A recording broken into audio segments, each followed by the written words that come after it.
Усім прывітанне, гэта Чык-Чырык, бла-бла-шоу на Еўрарадыё, у якім Алексей Сапрыкін, у якім Павел Свердлоў расказваюць вам адзіную праўдзівую інфармацыю пра тое, што адбываецца, бо бярэм яе з самай надзейнай крыніцы. Гэта соцсетка Ілона Маска X, ён жа Twitter.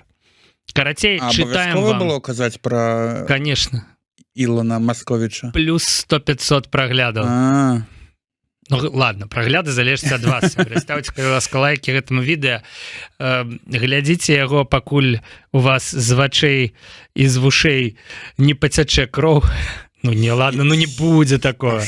Хаця сёння, конечно, будзем на такія тэмы тут твіты вам чытаць, што ох-ох-ох. Пачынаем, як звычайна, з такого твіта, які задасць настрой усёй нашай праграме. Не пазітыўны настрой, настрой, просто настрой. Будзе... Злы Олег 666 напісаў гэты твіт, і гучыць ён так. Не хочаце прысесці і атрымаць доў у РБ?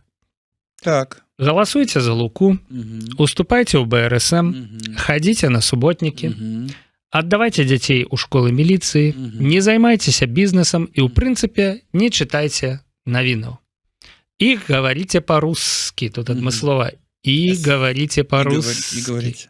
Ніякіх чат-ботаў, ніякіх турботаў. Што ж, 8 таких крытэраў, падставаў, каб не прысесці і не атрымаць трэнды. Больш дзейны крытэр. Беларусі. Пердаляйте з Беларусі. Чемодан, вакзал, Варшава. Варшава, разумееш. Так што, а той, хто нават уступіў БРСМ, прагаласаваў за каго трэба, гаворыць па-расійску, ведаеш, не гарантаваны, да? Не абаронены ад таго, каб прысесці. Згодна з табой. Чыноўнікаў таксама саджаюць і дырэктароў прадпрыемстваў, которые з кроўю. Вось літаральна сёння чытаў навіну пра хлопца, які там у мінулым годзе выратаваў дзядулю некага чужога з пажара. Пра яго пісалі все там раённыя газеты, все астатняе. Ну вот, а днямі быў пакараны годам хатняй хіміі. Вось так адбываецца. А злы Олег 666. Гаранты няма. Няма гаранты. Ну, але калі ты ўжо вот все 8 пунктаў выканаў, то я думаю, што маеш, як это, платынавы статус. Дайце мне вось такую паперку, што броня. Сябры, факт у тым, што я згодны з Алексеем, сітуацыя ў краіне такая, што ніякі статус цябе не выратуе, хіба што калі ты Віктор Лукашенко ці там Мікалай Лукашенко можаш адчуваць сябе ў адноснай бяспецы. Нават і там не 100%. Ну, а цяпер пачынаем пра падзеі тыдня.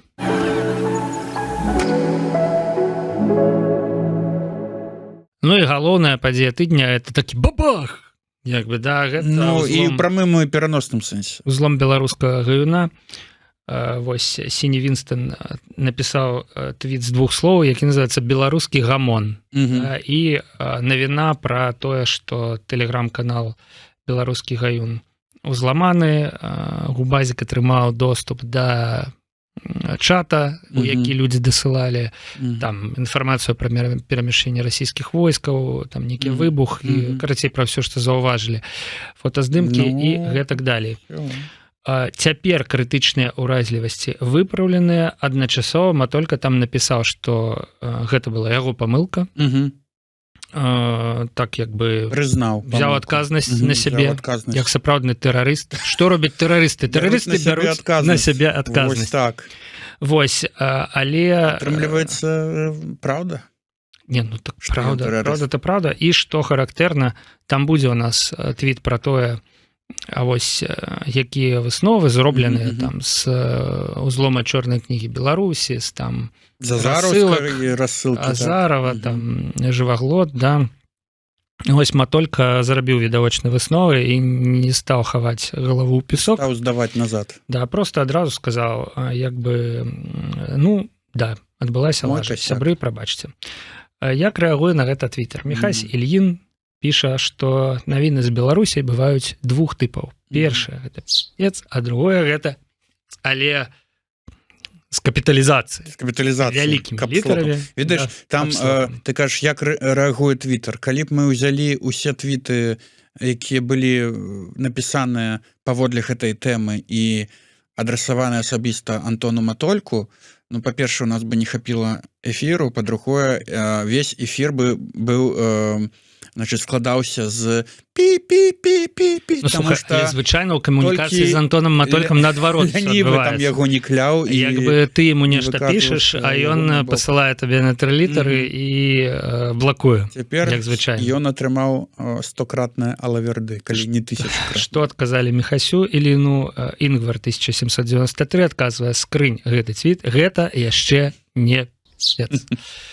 Вот это оптимисты, яны, конечно, бесят меня, да? Это еще не пипец. Калі ж ужо са дна нам не будуць грукацца. Далейдзем.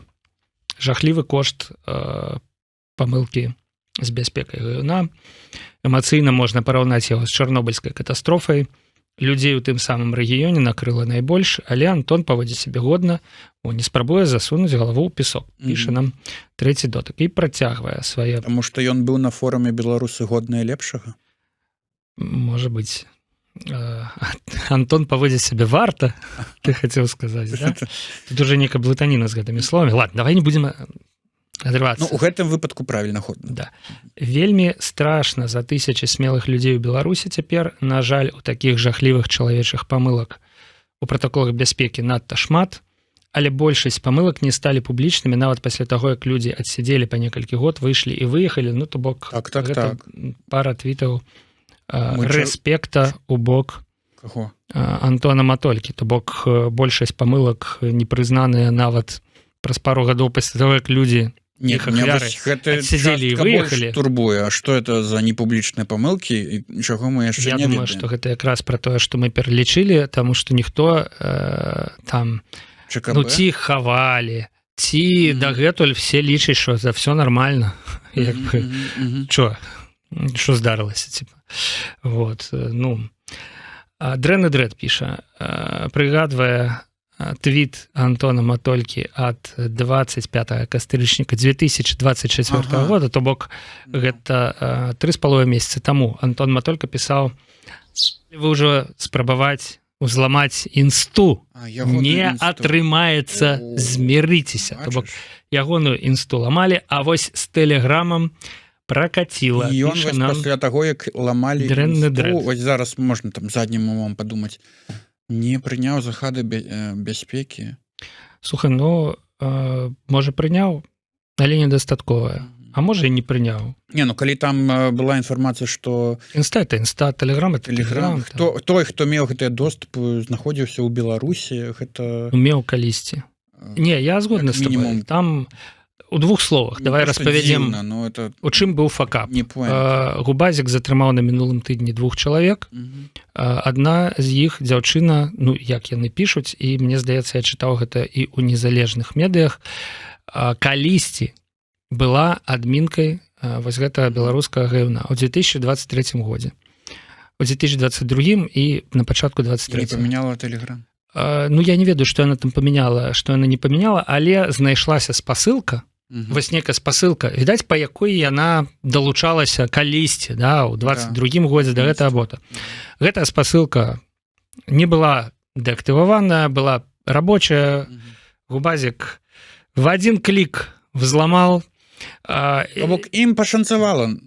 Да, мяне гэта не была аперацыя. Мяне гэта ў прынцыпе радуе. Просто пашанцавала атрымліваць. Ніякіх высокіх тэхналогій, ніякіх хакерскіх взломов. Ну, вон Инстаграм-то не взломали, потому что нема спасылкі, нема, відаць, іншага адміна ў Інстаграме Антона Матолькі, акрамя Антона Матолькі, а яго складана пакуль што. Як бы, да? Вось, заламаць.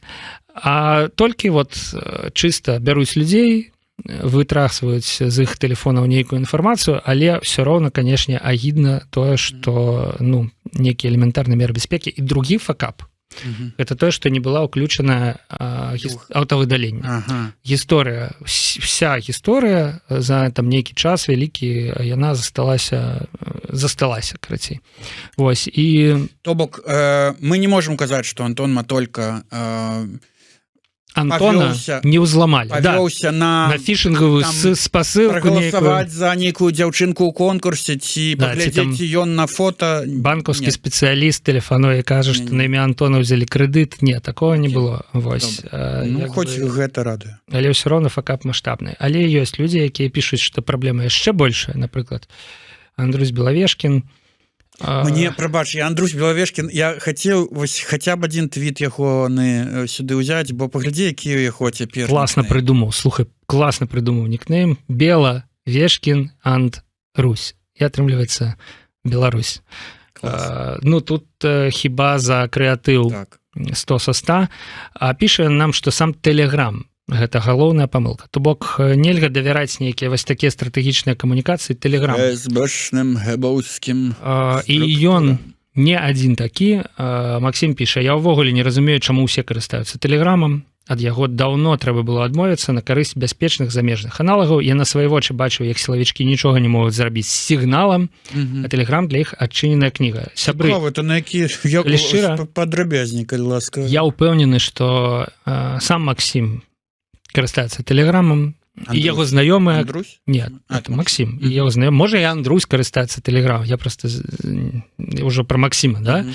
Вось. І яго знаёмыя карыстаюцца Тэлеграмам, і ўсе карыстаюцца Тэлеграмам, таму што зручна. То бок можна бесконца пісаць пра тое, што я ўвогуле не разумею, чаму ўсе карыстаюцца Тэлеграмам. Чалавека...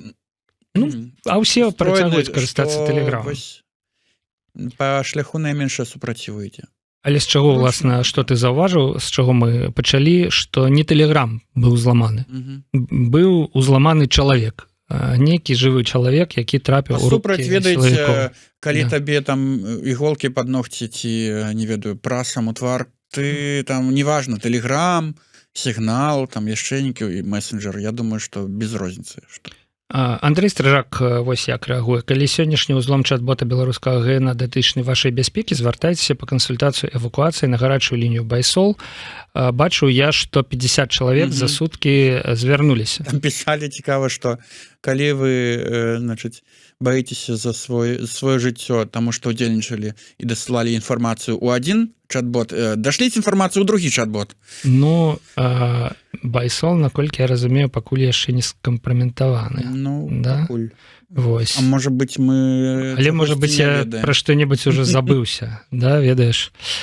Максім Бай працягвае: не толькі Тэлеграм трэба зачыняць, але і ўвесь, уласна кажучы, беларускі гаюн, піша ён.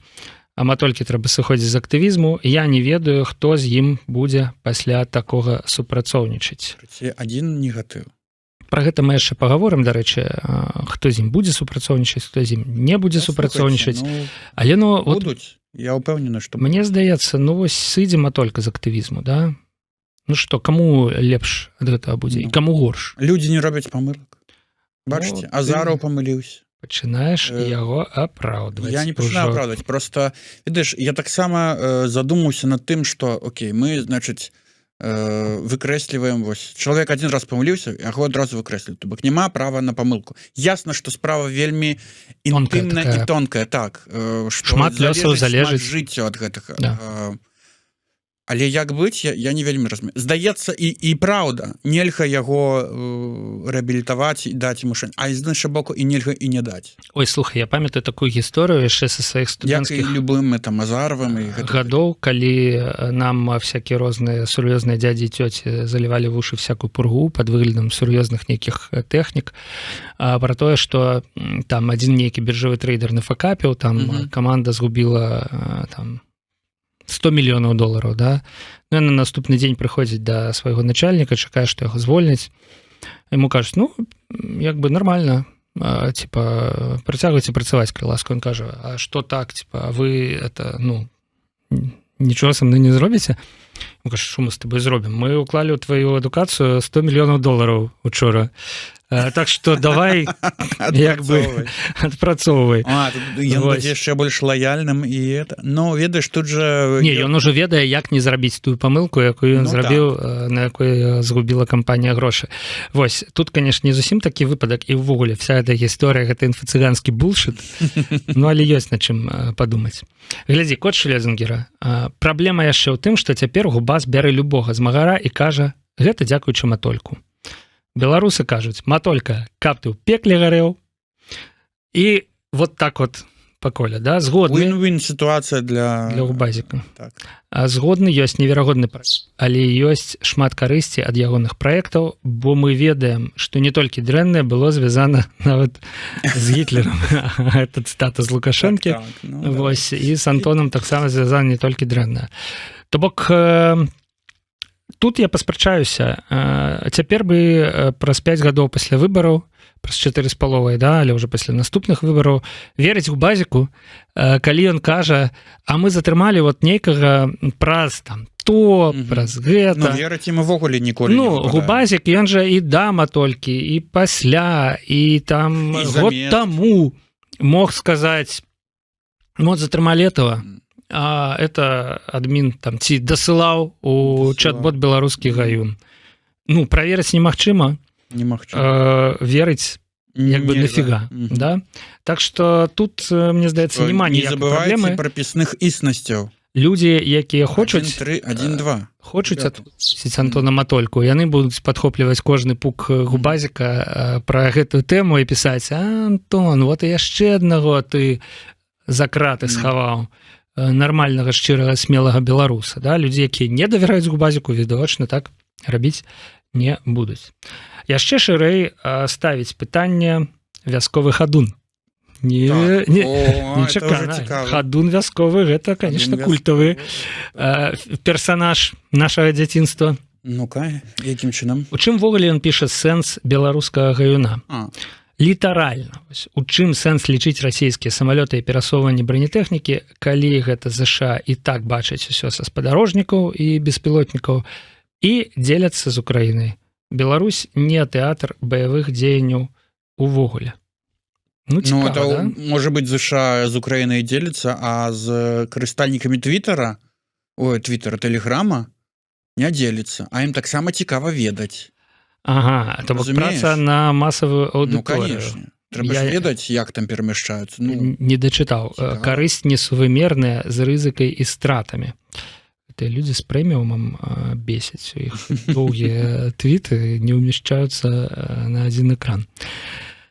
Да, з майго гледзяшча сэнс беларускага гаюна якраз у тым, каб прадэманстраваць, што ўнутры Беларусі людзі не змірыліся з гэтай сітуацыяй, што яны ўсё ж такі, ну, хорошо, яны не перакрываюць дарогі, яны больш не ўзрываюць рэлейныя шафы, там, да, але ўсё ж такі людзі не згодныя, людзі робяць тое, што можна рабіць у гэтай сітуацыі. У гаюна 500 тысяч, мне здаецца, там 500-600 тысяч. Гэта, ну, звязаныя людзі з вайсковай гэтай справай ці не былі? Якія? Якія дасылалі туды інфармацыю? Я ведаю, я ж... Ну, раптам. Я ж не з Губазіка. Я правераў. Мне няма доступа до этого самого. Гаюна 343 тысячи карыстальнікаў. Ну, таму што шмат хто з іх за пару дзён. Шмат хто з іх з Украіны, і я думаю, што гэта, конечно, мела эфект. І украінцы цытуюць таксама украінскія медыі, з якімі, дарэчы, амерыканская разведка таксама не дзеліцца. Ну так, ім прасцей взяць гэта інфармацыя. Яны бяруць з беларускага гаюна, там ёсць слово беларускі, як бы гэта ўсё, канешне, працуе на імідж Беларусі. Тутэйшы яшчэ вось тлумачыць крыху. У чым ввогуле сэнс? Па іх інфармацыі знайшлі удзельнікаў разаніны ў Бучы. Я, калі шчыра не памятаю, але, ну, дапускаю. Беларусь не тэатр баявых дзеянняў. Напэўна, гук мапедаў у паветры — гэта проста галюцынацыя. Ну, гэта пра тое, што адбываецца з шахедамі ў Гомельскай вобласці апошнім часам. Яны рэгулярна залетаюць у Беларусь, нават ужо там выбухі былі. Гаюн стварылі неабыякавыя людзі сваёй інфармацыяй.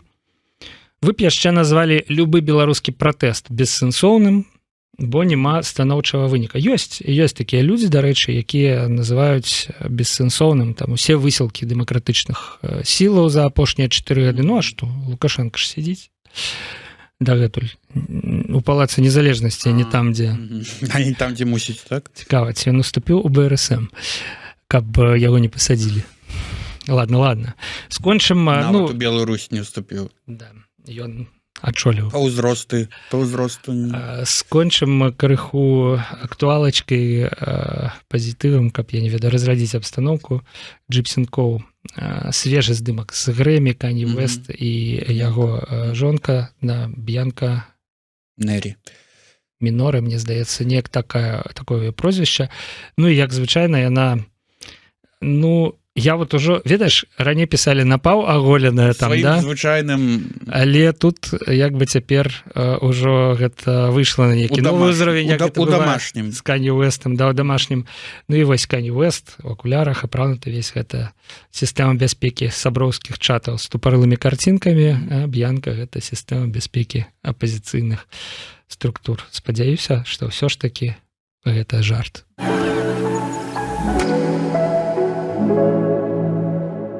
І урок на будучыню. Ну, я вам сказаў, што мы развітаемся з тэмай, але, канешне, не развітаемся. Немагчыма з гэтым краем развітацца. А другі аспект – гэта наступствы.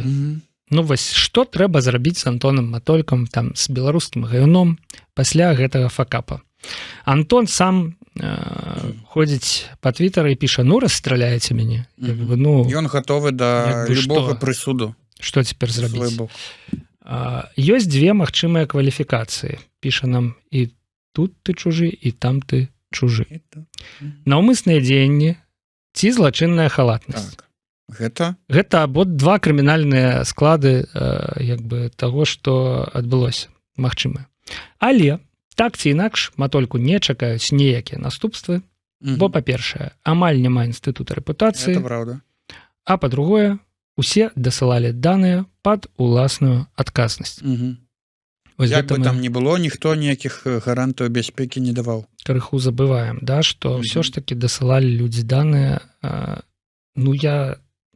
Разумееш, это такая коўская дорожка. Вы разумелі рызыкі, да? Ну, тут, як бы, калі ты пачынаеш разбірацца ў гэтым, ты не можаш адназначна, як бы...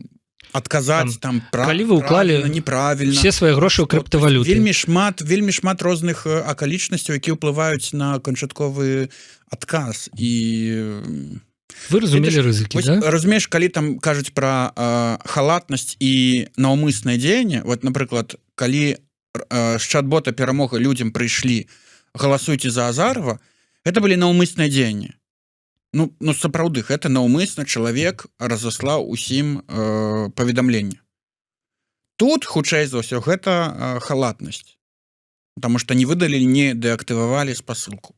І гэта абсалютна два розныя тэйкі. Ну, тэйкі розныя, але наступствы аднолькавыя, да. Ну, неважна. Экс-Ярац піша, не хачу нікога судзіць, хачу толькі звярнуць увагу, што ў гісторыі ЧКБ і ў гісторыі гаюна былі не нейкія хітрыя хакерскія атакі з фільмаў, то бок звычайная лічбавая гігіена можа прадухіліць такія праблемы, як былі ў ЧКБ і ў гаюна. Што мы і гаварылі. З гаюну, мне здаецца, гісторыя складаней, заканспіраваны, засланы аб'ект, якого абсалютна выпадкова вылічылі. З ЧКБ, да. Ну, не, ну так там складаней, і там вось таксама ведаеш, ну што, халатнасць, таксама халатнасць. Да, але тут, да. Вось галоўнай высновай, мне здаецца, мусіць, што мы ўжо безумоўна зрабілі на Еўрарадыё, паглядзець увогуле, якія існуюць ссылкі, хто там быў адмінам, там і гэтак далее, у якога якія захаваліся доступы і гэтак далее. Скажу шчыра, нічога не знайшлі, як бы бо нічога у нас не было ніколі чат-бота. Тут ёсць яшчэ такая важная гісторыя. Мы ад пачатку разумелі, што трэба стварыць проста аккаунт на польскую сімку, створаны аккаунт, і ў гэты аккаунт, і там стаіць аўтавыдаленне, калі што, як бы ўжо вельмі і вельмі даўно, да? Ён не пакідае слядоў, калі вы з'ем. То бок няма ніякіх спасылак, ты не ўваходзіш па спасылцы ў аккаунт свой, разумееш? Ёсць двухфактарка, як бы, і, ну, тут складана паламаць. Хітро. Вось, можна таксама, калі я не ведаю. Вось тут можна паламаць, калі хто-небудзь раптам перашлі камусьці невядомаму код з 6 лічбачак там і гэтак далее. Вось гэта класічная гісторыя, але не вось так ось аўтаматычна. Вераніка Андрэўна піша: заманала наша парадыгма, я з ім у адным полі сраць не сяду. Гэтыя прыйшліся, тыя абсудзіліся, трэція не так зарабілі. Окей, а хто застаўся? Нікога не засталося. Сядзім у чыстым полі, самі у сваіх бурбалках з голымі дупамі. Звяр'ё палюе на нас, як на дзічыну, у задавальненне. Я б яшчэ дадаў белае паліто. Ну, Вот я поле беларускае згодны і не згодны раскапанае такое, гэтай думкай, унавожанае, угноенае добренька. Хто застаўся? Насамрэч, людзей-то шмат. Ну, з тых, хто рабіў, маецца на ўвазе што-небудзь. Ну, значыць, на змену адным прыйдуць іншыя. Няма незамянімых людзей. Давайте у каментарах открываем перапіс. Матолька не незамянімы, я не незамянімы, ты не незамянімы. Перапіс тых, хто застаўся, як это вітарскія не незамянімы. Не апіздзюліўся. Мне падабаецца гэтая фармулёўка з твіта. Міколка Крыжова піша: увогуле не выкупаю гонева на матольку. У ціпа сярод інструментаў быў толькі тэлеграм і адміны. І ён з такім арсеналам зрабіў карысць. Рана ці позна любая сістэма можа быць накрытая. Не забывайцеся пра ўласную бяспеку ў інтэрнэце. Вот ведаеш, гэтыя людзі, вот зануды, да, сумныя. Вот як бы сумна іх твіты чытаць. Нават дадаць няма асабліва чаго. Вось. Это ведаеш, нам тут сидзець і гэта абмяркоўваць, окей. А людзям, якія там зараз сударжна просто думаюць, якія там рэчы ім пакаваць і як ім выязджаць з Беларусі, бо аккаунт зламалі і іх чакае зараз анальная кара, прабачце, за выраз. Ну, мы іх зразумець не можам. Не можам. І нават выбачэнні яны ў гэтым не будуць працаваць. Што з тых выбачэнняў, прабачце? Маеш, дарэчы, рацыю. Баюся, што калі хто-небудзь з іх, ну вось рэальна, тых, хто апынуўся ў небяспецы, паглядзець вось гэтую нашу праграму, ён будзе вельмі незадаволены. Ну, канешне. Хоча прыехаць у Варшаву і наваляць нам. Канешне. Ну, але з іншага боку, ну мы ж... Супраць вас, сябры, мы нічого не маем, да. Вы герой і дай вам Бог але пра наступствы для матолькі, да? Матольку яны, магчыма, таксама хочуць прыехаць і набіць пысу ў Варшаву. І будуць мець для гэтага поўнае права. А вось што піша американская сволочь. Крупные разведки мира периодически обсираются, а вы решили загнобить матолька. Может, надо сейчас помочь тем, кому грозит опасность, а не голосить на весь твиттер, какой матолька нехороший. Это зануды, вот, ну, я не могу просто. Думка добрая, слухай, может быть. А что нам до выведок гэтых? Нам без розницы. Ну да, памятаешь, с год тому, а можа уже і больш, высветлілася, што я не памятаю, ці то Бундесвер, ці то Пентагон нейкім чынам зліў планы украінскага контрнаступу, да, і Расія хорошо падрыхтавалася там. Ну і як бы там не то, што там нейкія затрыманні, а тысячы загінулых, як бы, да, вось, так што, ну... Але з іншага боку, а што вось, не патрабаваць ад матолькі тады нейкіх мераў бяспекі? Так. Патрабаваць. Чубака падсумуе для нас гэтую старонку нашай праграмы, якую мы неўзабаве перагорнем. Хоць штосьці. Да ўсеагульнага лінчавання матолькі далучацца не буду. Рызыкі былі ўсім зразумелыя. Калі ты пісаў у бот, ты падпісваўся на гэтую рызыку. Тое, што толькі да 3-й гадавіны вайны адшукалі адну невялікую уразлівасць, ну, уразлівасць была вялікая, калі шчыра, тое, што яе адшукалі толькі да 3-й вайны, проста кажа пра кваліфікацыі нашага доблеснага губазіка. Вось. Хоць відавочна прыкладалі да гэтага вялікія высілкі, і раней гэта прагрэс. Да, я згодны. З аднаго боку матолька з твіттерам і адмінамі, з іншага боку дзяржаўная машына, на якую там $1 мільярд штогод траціцца. Сілавікоў я маю на ўвазе. Ну, як бы... Латарэя.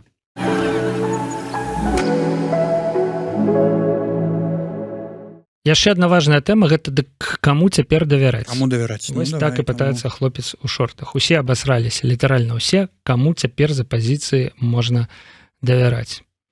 Вось я ўжо прапаноўваў напісаць у каментарах, каму можна давяраць. Это Мінск дзедка піша. Святому Зенону. Мне здаецца, што ўжо нават у такой падачы, вот святой Зенон, нейкая іронія схаваная. Так, ты думаешь? Бок прапанова, у прынцыпе... А што Зенон не быў заўважаны ў нейкіх там злівах. То бок не аблажаўся. Не быў заўважаны ў супрацоўніцтве з агентурай. Вось табе адказ так далей гэта тутэйшага. Таму, хто нічога не робіць і як след не памыляецца. Трэба сёння давяраць. выдатна Чым менш робіш, калі ты ўвогуле толькі каментары ў інтэрнэце пакідаеш, то як бы гэта выклікае давер. Абсалютна. Мало того, это яшчэ пацвярджае экспертнасць. Безумоўна. Ты сур'ёзны чалавек. Максім Байнічак напіша: мне падаецца, што Ціханаўская трымаецца. Ну, трымаецца. Можа быць, і трымаецца. Да, дарэчы, чамусьці нам не прыйшла яна ў галаву, але вось Максіму прыйшла. Цяжка ёй трымацца, я лічу. Але вось, бачыш, чалавек лічыць, што ёй яшчэ можна давяраць. Окей.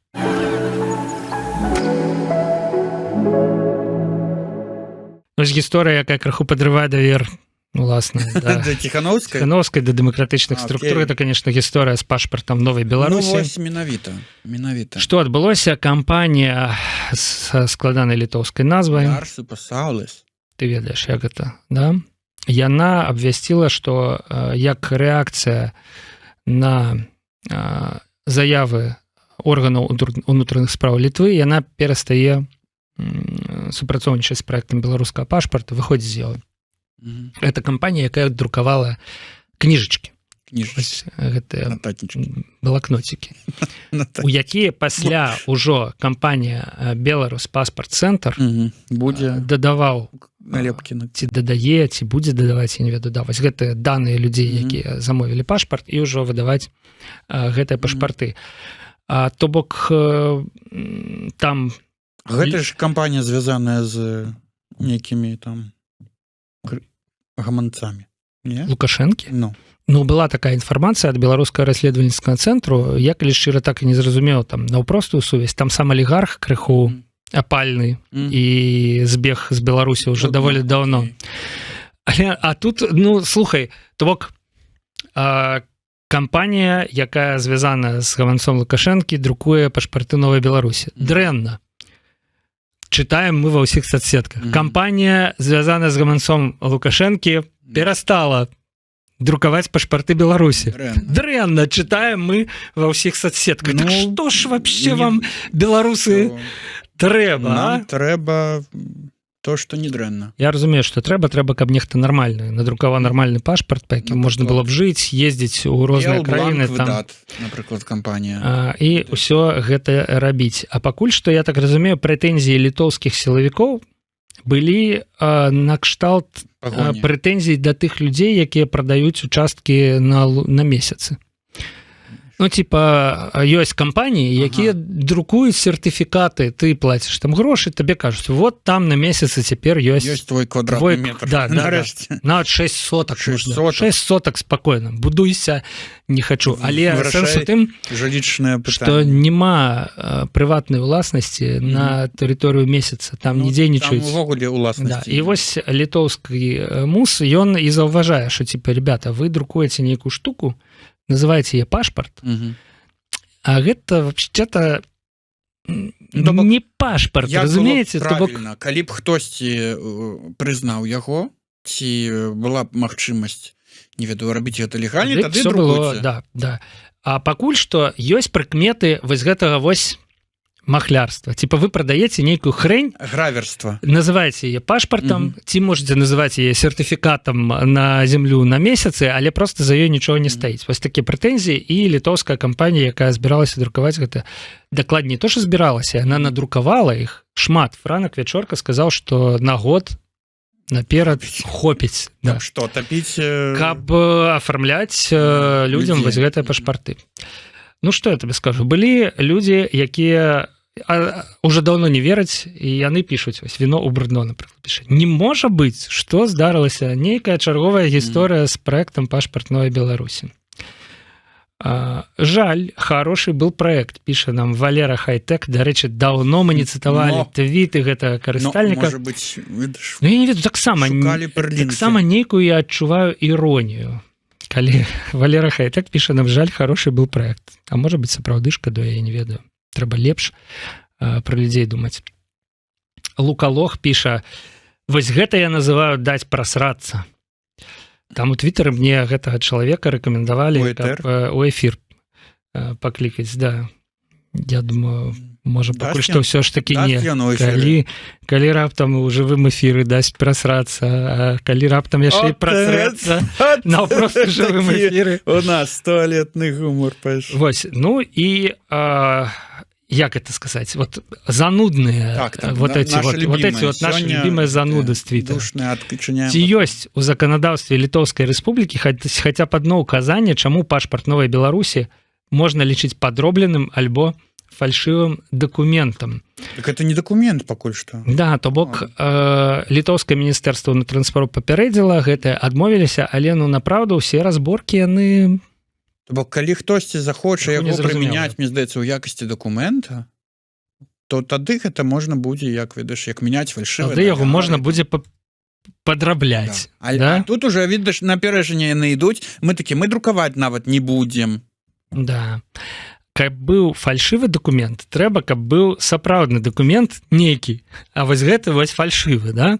Потому что ты, калі надрукуеш нейкія грошы, назавеш іх новазеландскія тугрыкі, да, калі няма рэальных, за якія ты мог бы нешта набыць і абмяняць, ну, то можаш хадзіць з імі. Ведаеш, я там сёння глядзеў відэа, як там адзін хлопец мемкоіны нейкія запусціў, стварыў фейкавы банк, і все пра гэта напісалі і паверылі. Цяпер мільярдэр, відаць, да? Ну. Вот, а мы з табой тут сидзім бла-бла-бла. Ну, справай бы заняліся нарэшце.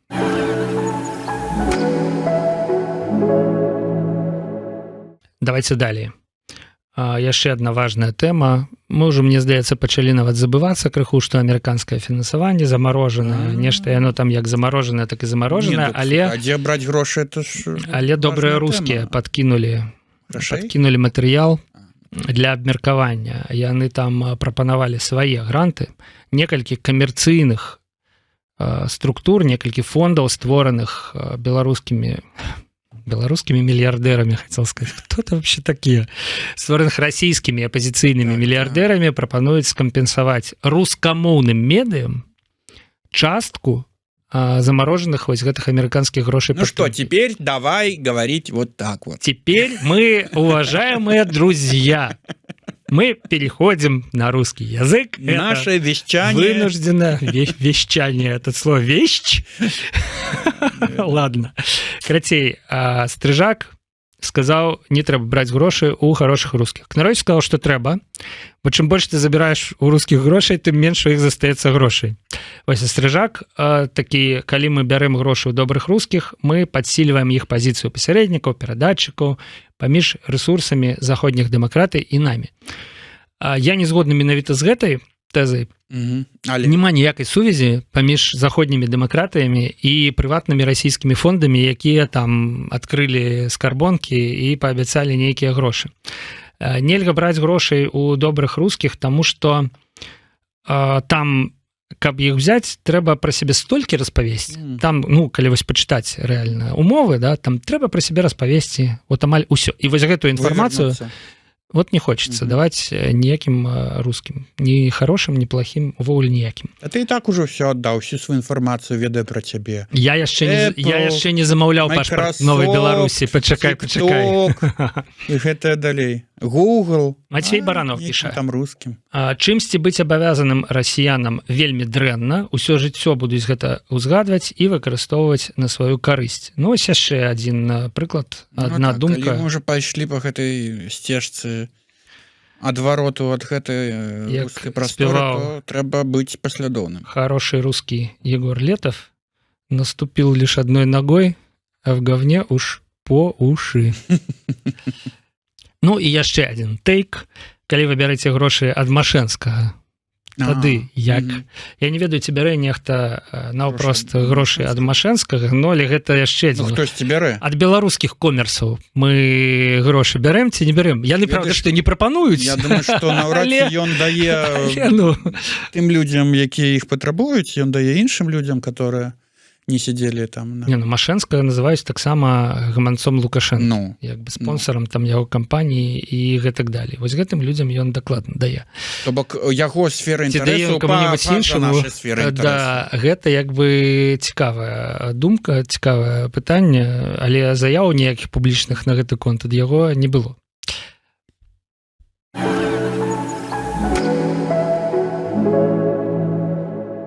Яшчэ одна тэма, міма якой просто нельга прайсці, вапіющая просто тэма КДБ. Чырык нарэшце. Да, это ж наш. Гэта ж наш. КДБ унес Камісаранку ў спіс асобаў датычных да тэрарыстычнай дзейнасці. Тэрарыстычнай. Слава Камісаренка, КВЗшнік, стендапер. Тэрарыст. Вось цяпер ён раней казаў на сваіх канцэртах, што ён экстрэміст, а цяпер ён стаў у адзін шэраг з Антонам Матолькам. Ён стаў у адзін шэраг са самым Бін Ладеном. Я табе вось што скажу. Ну, тут же жартачкі. Комік обещает, что сейчас будет разрывная. Ну, шутка, да? Разрывный жарт. Гледачы думают, окей, давай. Белорусы такие, опа, это ж террорист. Да. Ну, тут мне падабаецца вельмі шмат рэплаяў, напрыклад, глядзі. Ну-ка. Это демонстрация бессилия КГБ. Мы-то думали, что они страшные, грозные и все знают. Что реально робіць КДБ признае тэрарыстам. А ты тэрарыст. Ось такімі-то тэрарыстамі яны, значыць, могуць змагацца. Вось тэрарыст у іх это Слава Камісаренка. Давай это в Counter-Strike поиграем. Что-то ты вышел не на свое поле вышел. Вселился Камісаренка. Значит, Слава, давай я со мной могу жарту подкинуть. Вось такі яшчэ рэплай. Беларускі тэрарыст, ён як марская свінка. І не жыве на моры, і не свінка. І не марскі, і не свінка. Беларускі тэрарыст ніфіга не тэрарыст. Ніфіга і в Беларусі не жыве. І ў Беларусі не жыве. Да, вообще. Трапленне у метафоры з марской свінкай просто адзін да аднаго.